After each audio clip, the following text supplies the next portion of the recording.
इस शिव का दरबार, नागलक्ष्मी ने मंगल विवाह हो गए। नागलक्ष्मी शेषनाग जी के साथ भी आ गई। एक दिन शेषनाग जी नागलक्ष्मी के साथ में भ्रमण कर रहे थे, दोनों घूम रहे थे। लक्ष्मी जी ने देख लिया। लक्ष्मी जी ने नागलक्ष्मी को देखा तो नागलक्ष्मी ने पूछा कि ये कौन है तुम्हारे साथ में? मेरे पति हैं शेषनाग। ओ ठीक है। नाग नागिन का जोड़ा ही ऐसा होता है, पति जाए तो पत्नी बदला लेती है, पत्नी जाए तो पति बदला लेता है। इसलिए हिंदू धर्म की रीति है, गाड़ी के नीचे हाथ में किसी भी रूप में अगर आपसे सर्प मरा है, सर्प की हत्या हुई है, या आपने किसी के द्वारा सर्प पकड़ा कर छुड़वा भी दिया है, तो निवेदन रहता है चांदी का एक नाग नागिन छोटा सा बनाकर, छोटा सा उसको शक्कर के कलश में रखकर बांध कर शिव मंदिर में रखकर आ जाइए। उसको दे दो शिव बाबा को कि अब हमारी तरफ से हमने हाजिरी लगा दी, हमसे दुख, हमसे गलती हुई, हम क्षमा चाहते। गलती मनुष्य से होती है, मानव से होती है, हो गई गलती, अब आपको शासन। स्वप्न में अगर सांप दिख रहा है, स्वप्न में सर्प नजर आ रहा है, पान का पत्ता, तांबुल पान का पत्ता, उस पान के पत्ते पर एक लाल चंदन से सर्प बना और सर्प बनाकर उसका शिव मंदिर में स्पर्श कराकर बहते पानी में छोड़कर आ जाइए। सर्प दिखना बंद, स्वप्न में कभी नहीं दिख सकता सर्प का। घर में सर्प आ रहा है, आस्तिक मुनि का स्मरण करिए। 5 लोग, एक नाग नागिन का जोड़ा छोटा सा, किसी भी स्थान पर ईशान कोण के अंतर्गत उसको थोड़ा सा खड्डा खोदकर 5 लोगों के साथ नाग नागिन के जोड़े को दबा दीजिए, मिट्टी डाल दीजिए। घर में जब नाग नागिन का जोड़ा आप दबाएं तब आस्तिक मुनि का नाम लेकर दबाएं, मां मनसा का नाम लेकर दबाएं,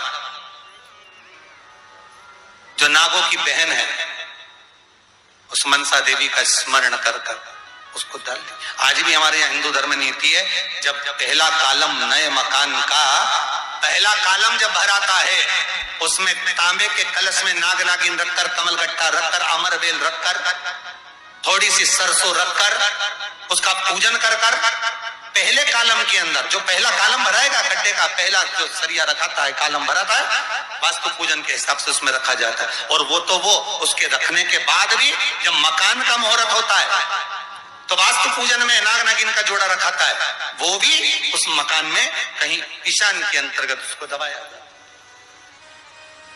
उसको भी इसलिए कह देते हैं यहाँ पत्थर मत लगाना, यहाँ टाइल्स मत लगाना। पंडित जी से पूछोगे तो ब्राह्मण बता देगा इस जगह पर टाइल्स ना लगाइए, इस जगह पर पत्थर ना लगाइए, यहाँ पर वो गोला रखा जाएगा, यहाँ पर वो नाग नागिन का जोड़ा रखाएगा वास्तु पूजन के बाद। 4 लोहे की कील, नागफणी की, वास्तु पूजन में चारों मकान में चारों तरफ लगाई जाती है। क्यों लगाते हैं? कि कोई दोष हुआ हो, कोई जीव यहाँ रहता हो, सर्प का निवास हो, अगर मकान बनाने में टूट गया हो, किसी का मन दुखा हो, तो वो मन ना दुखे। क्षमा याचना, परम आभूषण है, क्षमा मांग लेना, परम आभूषण।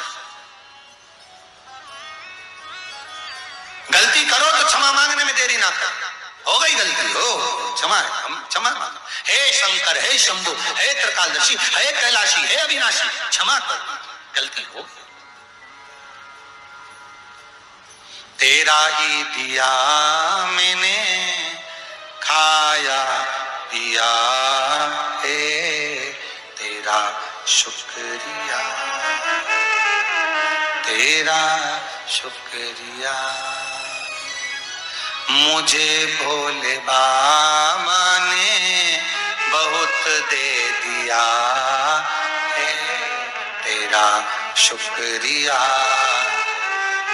तेरा शुक्रिया। ये तेरी कृपा है, ये तेरी उदारता है, तेरे बल पर मिला जो मिला।